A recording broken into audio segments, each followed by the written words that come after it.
Blake Lively really thought she could walk away from this whole disaster looking like the victim. But girl, the judge just shut that fantasy down fast because after months and months of nonstop legal chaos, late-night filings, PR spin, and what honestly looked like a personal revenge campaign against Justin Baldoni, the judge finally said enough is enough. And now Blake is reportedly furious because she just got denied the one thing she desperately wanted most, her attorney fees. And we are not talking about a few $1,000s here. We are talking about tens of millions of dollars burned in this legal war, Hollywood-level money. The kind of money where even rich celebrities start panicking once the bills hit the table. And honestly, the more details that come out about this situation, the worse Blake Lively looks because according to reports surrounding the case, the judge became increasingly irritated with how aggressive Blake's legal team had become during the final stages of the lawsuit. Apparently, there were constant late-night filings, massive overstuffed legal documents, and repeated attempts to pressure other people connected to the case into helping cover Blake's legal expenses. Like, imagine claiming to stand for women while simultaneously threatening female PR executives and witnesses behind the scenes. That's the part that really made people stop and go, wait a second, what is actually going on here? The judge reportedly got tired of the nonstop legal theatrics. At one point, he basically told Blake's team to relax and stop bombarding the court with endless letters and filings because he already had enough information. And that says a lot. Judges do not like when people weaponize the court system for personal vendettas, especially federal judges. They see through that stuff very quickly. And according to insiders following this case, Judge Lewis Lehman was completely exhausted by the constant drama surrounding Blake's filings. And honestly, some of the tactics being described sound wild. We're talking about 70-page documents being filed late at night on the East Coast, heavily redacted pages, endless filler, and only a few actual pages focused on the real legal claims. It started looking less like somebody fighting for justice, and more like somebody trying to overwhelm the other side until they gave up. Like one giant paperwork designed to bleed everyone dry emotionally and financially. And the crazy part is Blake allegedly believed Justin Baldoni and the others involved should pay for all of it. That's where this attorney fee battle became a huge issue. Blake reportedly tried using California Civil Code Section 47, one to recover her legal fees. That law was originally created to protect genuine survivors from retaliatory lawsuits. The whole purpose was to stop victims from being financially destroyed after speaking out publicly. But Blake's critics are now saying she tried twisting that law into a weapon against Justin Baldoni, his company, and even PR consultants tied to the case. And people online immediately started pointing out how strange the entire strategy looked. Because first of all, the lawsuit itself was already falling apart publicly. Multiple claims had already been dismissed earlier in the process, and certain allegations reportedly became questionable once text messages and evidence started surfacing. One example people keep bringing up is the trailer incident, where Blake allegedly framed Justin entering her trailer as inappropriate. But later messages reportedly showed she had invited him inside herself. Once that detail came out, a lot of people started side-eyeing the entire narrative. Then came the legal gymnastics. Blake's team allegedly tried using California law in a New York federal court over a movie that was filmed largely in New Jersey. And when that wasn't enough, similar legal strategies reportedly showed up in Texas, too. At that point, people were like, okay, so are we just shopping for whichever state law gives the best chance at forcing someone else to pay the bills? Because that's what this started feeling like. Not justice, not accountability, just desperation.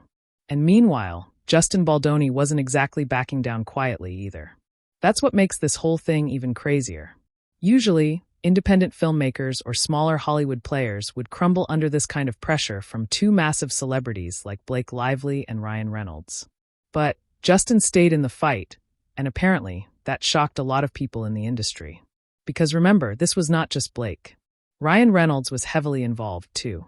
Reports claim Ryan was rewriting scripts, influencing promotional campaigns, using his production company Maximum Effort, and helping shape the public narrative around Justin during the peak of the controversy. Ryan was allegedly fully in the trenches, helping Blake manage this war behind the scenes. But then something interesting happened.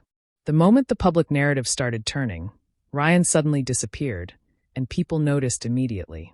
While Blake was out there facing reporters and awkward red carpet questions alone, Ryan Reynolds was reportedly down in Bermuda attending sailing events like none of this was happening. And I'm sorry, but the optics of that were terrible. Because for years, Blake and Ryan sold the public this perfect power couple image. Funny interviews, cute red carpet moments, social media jokes, the whole Hollywood fantasy package. But during arguably Blake's biggest public crisis ever, Ryan was nowhere to be seen. And people online started asking the obvious question. If Blake was truly innocent and unfairly attacked like they claimed, then why did Ryan suddenly vanish when things got ugly?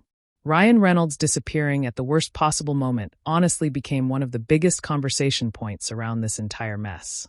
Because suddenly the same man who allegedly helped Blake fight Justin Baldoni behind the scenes was nowhere around once the legal pressure started crushing her publicly. And people started noticing how carefully Ryan seemed to distance himself once evidence, court filings, and settlement discussions became public knowledge. Meanwhile, Blake kept doubling down, and this is where the story starts getting even messier because apparently Blake's team became obsessed with recovering those legal fees no matter what. According to multiple reports surrounding the case, Blake was not only pursuing Justin Baldoni and his company financially, but also targeting other people connected to the situation, including female PR professionals and witnesses. And that's where public opinion really started shifting hard against her. Because think about the image Blake tried to present to the world. She positioned herself as this brave woman standing up against powerful men in Hollywood. That was the narrative, but then behind the scenes, reports started surfacing about aggressive legal tactics aimed at women who simply could not afford the kind of legal warfare Blake and Ryan were capable of funding. And people were like, hold on.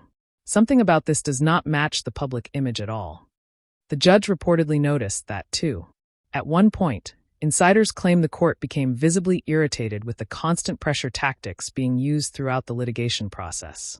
The late-night filings, the giant heavily redacted documents, the nonstop motions. It reportedly started looking like a strategy designed to exhaust people financially and emotionally instead of focusing on the actual substance of the case. And honestly, once people started looking deeper into the filings, the cracks became impossible to ignore. Because Blake's legal strategy heavily depended on portraying Justin Baldoni's countersuit as retaliation under California's survivor protection laws. But critics immediately pointed out the obvious issue. This case was not unfolding cleanly inside California jurisdiction at all. Yet, somehow California law kept appearing in arguments tied to New York and even Texas proceedings. Legal commentators online started calling it desperation. Like Blake's team was grabbing onto any possible loophole that might force somebody else to cover these massive bills. And the numbers being thrown around were insane. Some reports claimed the combined legal war between Blake Lively and Justin Baldoni reached nearly $60 million. Other discussions pushed estimates even higher. Either way, everybody agreed this thing turned into one of the most expensive celebrity legal battles in recent memory. And by the end of it, the court seemed completely exhausted. But what really pushed this whole thing into full celebrity gossip territory was the PR machine surrounding Blake. Because once Blake realized public opinion was shifting, suddenly major crisis management people started appearing around her camp. One name that kept resurfacing was Nick Shapiro, who allegedly began helping frame the public messaging around Blake's legal fight. And according to reports, the argument being pushed publicly was basically this. If Justin Baldoni wins these legal battles, then women everywhere lose protections against retaliation. Now listen, that is a very emotional argument. And Blake's team clearly hoped people would emotionally connect those broader women's rights issues directly to Blake's personal lawsuit. But critics immediately pushed back because they felt Blake was trying to wrap herself inside larger social movements to shield herself from criticism, especially after details started emerging that weakened parts of her original claims. And honestly, the internet was not buying it anymore. People started seeing this less as a story about empowerment and more as a story about celebrity privilege gone completely out of control. Because while Blake was publicly talking about emotional stress and legal hardship, she was also showing up at the Met Gala carrying luxury accessories worth more than most people's annual salaries. And girl, the timing could not have been worse. Just hours after the lawsuit settlement developments became public, Blake arrived at the Met Gala acting like everything was perfectly fine, cameras flashing, big smiles, fashion interviews. And then she started talking about her custom purse inspired by her children's artwork, like it was some deeply emotional creative masterpiece. Except the internet immediately found out the luxury designer had already been making those exact kinds of custom bags for wealthy clients for years. Then it got worse. People realized versions of the bag were being sold for around $10,000. So now Blake was standing there talking about emotional struggles and legal stress, while casually carrying around a tiny crystal-covered purse worth more than most people's rent for months. The optics were absolutely terrible. And honestly, Blake just kept making herself look more disconnected from reality every single week the story continued. But wait until you hear what happened during the settlement negotiations, because this is the part that truly shocked people following the case. Apparently, Blake and Ryan desperately wanted one specific thing included in the settlement agreement, an NDA, a full non-disclosure agreement. They reportedly wanted Justin Baldoni permanently silenced from publicly discussing what happened during this entire nightmare. And honestly, that alone tells you how nervous they were becoming about Justin eventually telling his side publicly. Because by this point the narrative had already shifted massively online.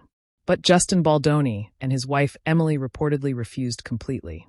And according to insiders, Emily Baldoni played a major role in standing firm during negotiations. Reports claim she pushed back hard against any attempt to silence Justin publicly. The message was basically simple: no NDA or no deal.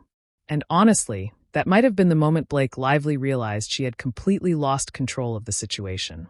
Because once Justin Baldoni refused to sign that NDA, everything changed. Suddenly, Blake and Ryan could no longer guarantee silence. They could no longer control the story behind closed doors. And for two people who built their entire public image around carefully managing perception, that had to be terrifying. According to reports surrounding settlement, Blake was allegedly desperate to avoid going to trial. And honestly, can you blame her at that point? The public narrative had already shifted dramatically. Every new filing seemed to create more questions instead of sympathy. People were picking apart inconsistencies online daily. Legal commentators were criticizing the strategy. Even casual celebrity gossip pages were turning against her.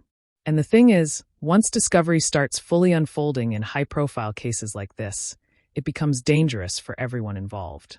Text messages surface, emails surface, internal conversations surface. Nothing stays private anymore.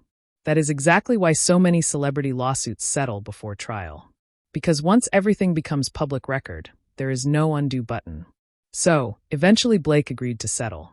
But here's the part people keep focusing on. No money reportedly changed hands. There was no admission of guilt.